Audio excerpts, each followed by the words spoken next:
Shalom, salam sejahtera untuk Bapak Ibu, saudara-saudariku sekalian dimanapun saudara berada.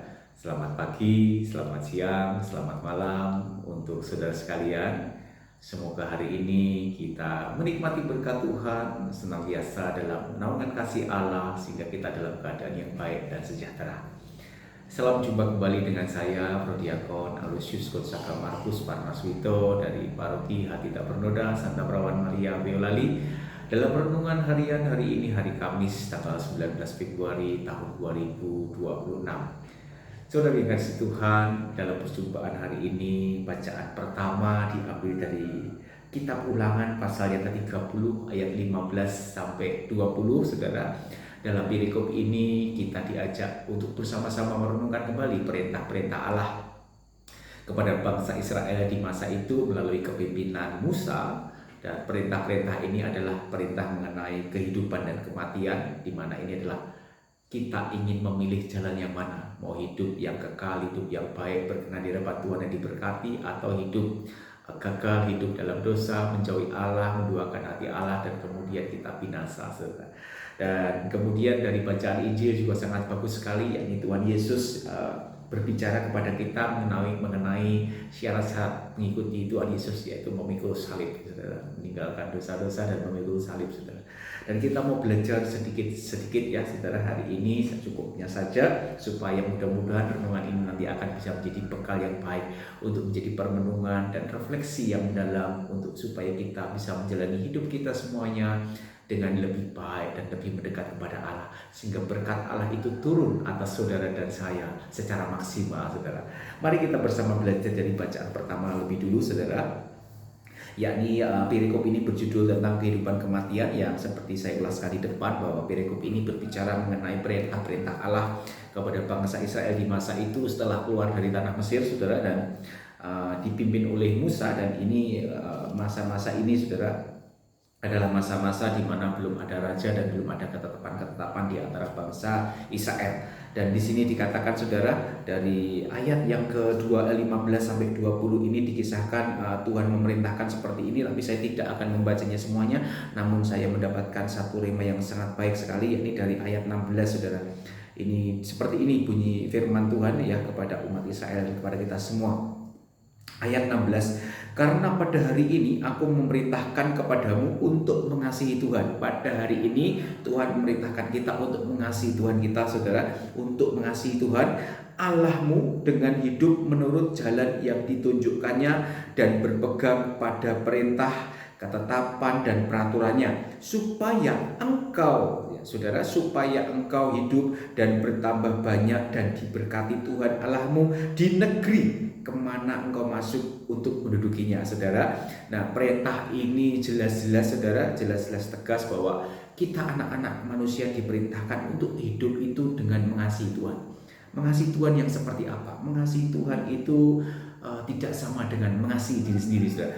Kita kalau mengasihi orang yang kita cintai, misalnya pasangan, misalnya anak atau orang tua, saudara sudah tahu ya, bagaimana saudara menunjukkan ekspresi cinta saudara atau kasih saudara kepada orang-orang yang Anda cintai, ya, kepada anak, kepada istri, kepada orang tua saudara-saudara, dengan memberikan waktu, dengan ajak berbicara, mungkin makan bersama, mungkin juga menasihati, mungkin juga menegur, saudara, seperti itu. Tetapi kasih kita kepada Allah adalah kasih penghormatan, saudara, ya.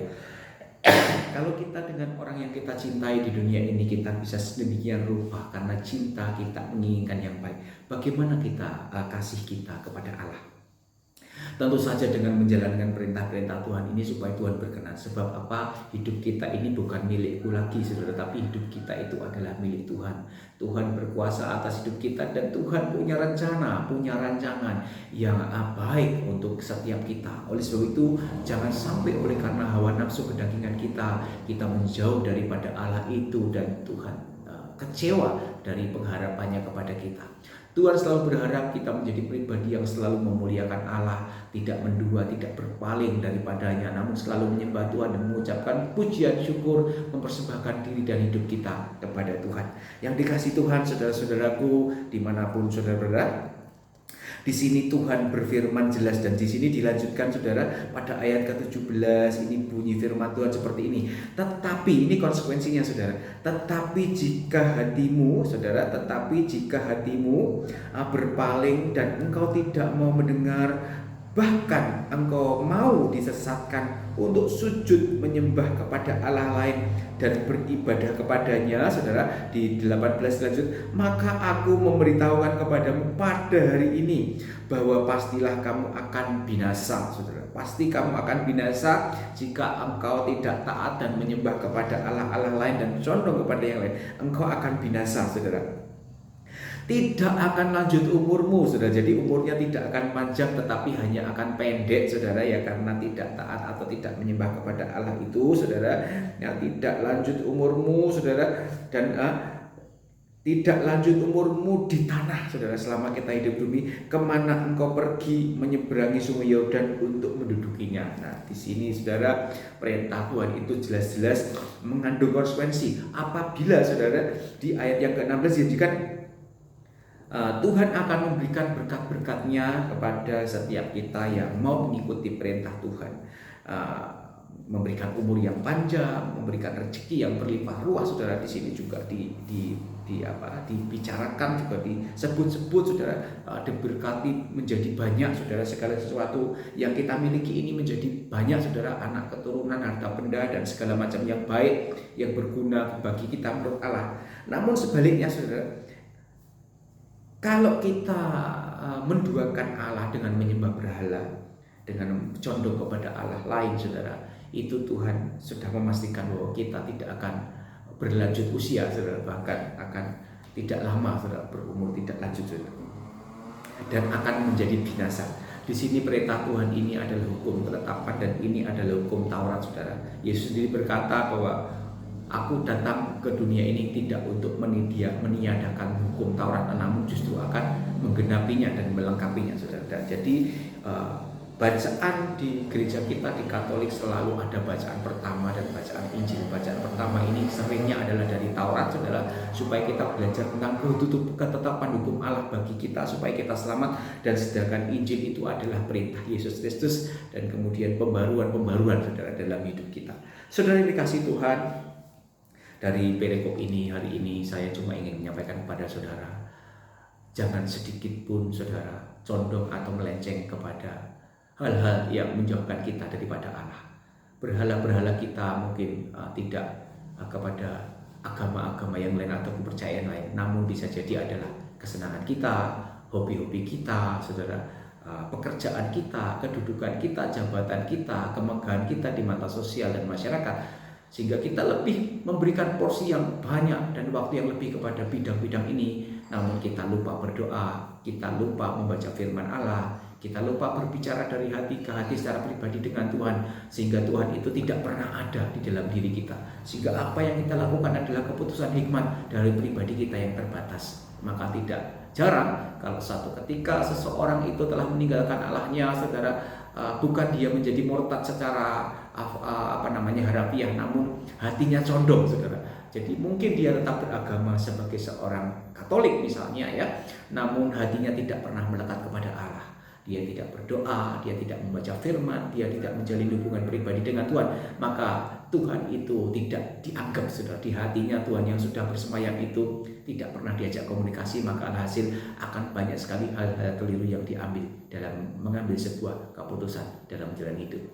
Ini adalah renungan singkat hari ini, saudara, dan ini sebetulnya ketetapan-ketetapan ini merupakan janji, saudara. Di dalam perikop ini di ayat yang ke-20 dikatakan seperti ini bunyinya, saudara, sebagai closing perikop ini, saudara, saya bacakan. Dengan mengasihi Tuhan Allahmu, mendengarkan suaranya dan berpaut padanya, sebab hal itu berarti hidupmu dan lanjut umurmu untuk tinggal di tanah yang dijanjikan Tuhan dengan sumpah kepada nenek moyangmu, yakni Bapak Abraham, Bapak Ishak, dan Bapak Yakub, saudara. Itu adalah asal keturunan Allah yang diberkati, yaitu Bapak Abraham, Bapak Ishak, saudara, dan Bapak Yakub. Dan sejak saat itu nama Yakub diubah menjadi Israel, saudara. Nah, disitulah Tuhan sudah menetapkan. Jadi janji-janji ini merupakan semata-mata adalah janji Allah. Tuhan menjanjikan kepada Bapak Abraham bahwa Abraham engkau sampai masa tua engkau tidak memiliki keturunan dari istrimu, namun percayalah bahwa keturunanmu itu akan seperti pasir di lautan. Artinya banyak sekali saudara, seperti bintang-bintang di langit, dan itu janji. Namun sekian waktu berjalan keturunan Abraham ini ternyata banyak sekali yang menyimpang dan banyak berbuat dosa, lalu diizinkan tercerai-berai. Demikian pula kehidupan kita saudara, kalau kita ingin menyimpang dari ketetapan hukum Allah ini saudara, tidak heran maka kehidupan saudara dan saya mungkin bisa tercerai-berai saudara. Mungkin bisa rumah tangga kita, bisnis kita, usaha kita, keuangan kita, semua pekerjaan kita mungkin akan menjadi kacau dan tidak terberkati. Bekerja keras namun tidak ada hasilnya. Mungkin ada yang perlu kita benahi dari diri kita, yakni bahwa kehidupan kita mungkin tidak on the track-nya Tuhan. Mungkin kita sudah menyimpang daripada ketetapan Allah. Demikian renungan dari bacaan pertama hari ini, dan kita juga sedikit akan belajar saudara tentang bacaan Injil yang juga sangat penting saudara, yakni adalah Tuhan Yesus memberikan kepada kita pengajaran yakni mengenai syarat untuk mengikut Yesus dan memikul salibnya. Ini diambil dari Lukas pasal 9 ayat 22 sampai 25 saudara, dan saya kutip yang ayat 23 ini sangat penting saudara. Kata Yesus kepada mereka semua, kepada para murid waktu itu saudara, setiap orang yang mau mengikut aku, saudara, aku Yesus ya, ia harus menyangkal dirinya, memikul salibnya setiap hari dan mengikut aku. Karena 24 saudara, karena barang siapa berusaha menyelamatkan nyawanya, ia justru akan kehilangan nyawanya. Tetapi barang siapa kehilangan nyawa karena aku, ia akan diselamatkan saudara. Terus ayat 25 dikatakan closingnya Tuhan Yesus saudara ya.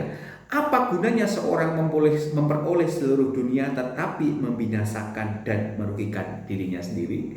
Dari sini Tuhan Yesus ingin mengajak kita bahwa syarat untuk mengikut Yesus adalah menyangkal diri saudara ya, menyangkal diri dan memikul salib saudara. Menyangkal diri itu menolak keinginan-keinginan yang menjauhkan diri kita daripada rahmat dan berkat Tuhan itu sendiri saudara. Menyangkal diri itu juga menolak keinginan-keinginan daging yang mengarah kepada dosa, yang menjerumuskan kita kepada perbuatan-perbuatan yang tidak baik saudara ya.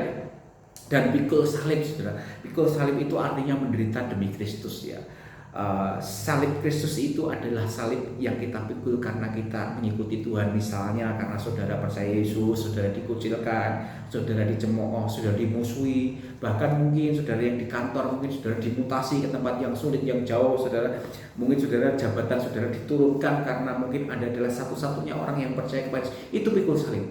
Tapi bukan seperti halnya yang misalnya salib itu saudara pikul karena dosa saudara. Kalau saudara pikul salibmu sendiri karena dosamu, itu bukan karena Allah. Yang dimaksudkan Tuhan adalah pikul salib karena nama Tuhan saudara ya. Tetapi setiap kali kadang-kadang anak manusia ini menjadi mencampur adukkan tentang pikul salib. Dipikirnya menderita itu, semua penderitaan yang dialami kita itu adalah pikul salib. Salib karena Yesus dan salib karena dosa kita sendiri itu sangat-sangat berbeda saudara. Kalau saudara dalam kehidupan sehari-hari saudara tidak bijak, misalnya merugikan orang lain, saudara kemudian dapat masalah dari persoalan itu pikul salib saudara. Pikul salib dari dosamu sendiri, bukan pikul salib karena Kristus. Di sini pikul salib karena Kristus adalah bagi kita yang mengikuti jalan Tuhan, melaksanakannya dengan sebaik-baiknya, dan kemudian kita mungkin tidak diterima, ditolak saudara, dan mungkin juga kita dikucilkan, direndahkan, bahkan kita dirugikan secara manusia karena kita percaya Yesus. Itulah yang dimaksudkan Tuhan.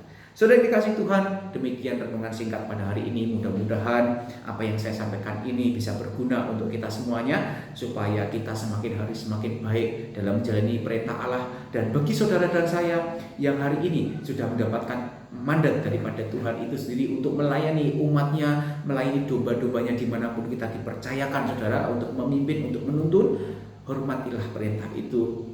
Laksanakanlah amanat agung itu sebaik-baiknya saudara. Tinggalkan dosamu, bertobatlah, tinggalkan kedaginganmu, sebab sesungguhnya seseorang tidak bisa mengabdi kepada Tuhan saudara. Kalau kita sudah mengikut Kristus, hendaklah kita taat setia kepada Kristus, memegang perintahnya, bekerja sebaik-baiknya. Percayalah, Tuhan itu maha mencukupi saudara dan saya dan kita semuanya. Namun sebaliknya saudara, kita tidak bisa sebagian hati kita persembahkan untuk melayani Allah, namun sebagian hati kita porsikan untuk mengabdi kepada Mammon. Karena ada tertulis, Di mana hartamu berada, di situ hatimu berada. Nah, itulah yang saya maksud, saudara. Mari kita melayani Tuhan, mari kita memuliakan Tuhan, mari kita memberi yang terbaik dari hidup kita yang Tuhan telah percayakan sebagai anugerah cuma-cuma ini untuk menyukakan hati Tuhan. Percayalah, di dalam mengikuti Allah berkatmu pasti berlimpah-limpah. Barang siapa mencari kerajaan Allah lebih dulu, maka hidupnya akan dipenuhi, diberkati, dan dilimpahi dengan segala anugerah dan kebaikan. Tuhan memberkati akhir kata kemuliaan kepada Bapa dan Putra dan Roh Kudus seperti pada permulaan, sekarang, selalu, dan sepanjang segala abad. Tuhan memberkati saudara sekalian. Amin.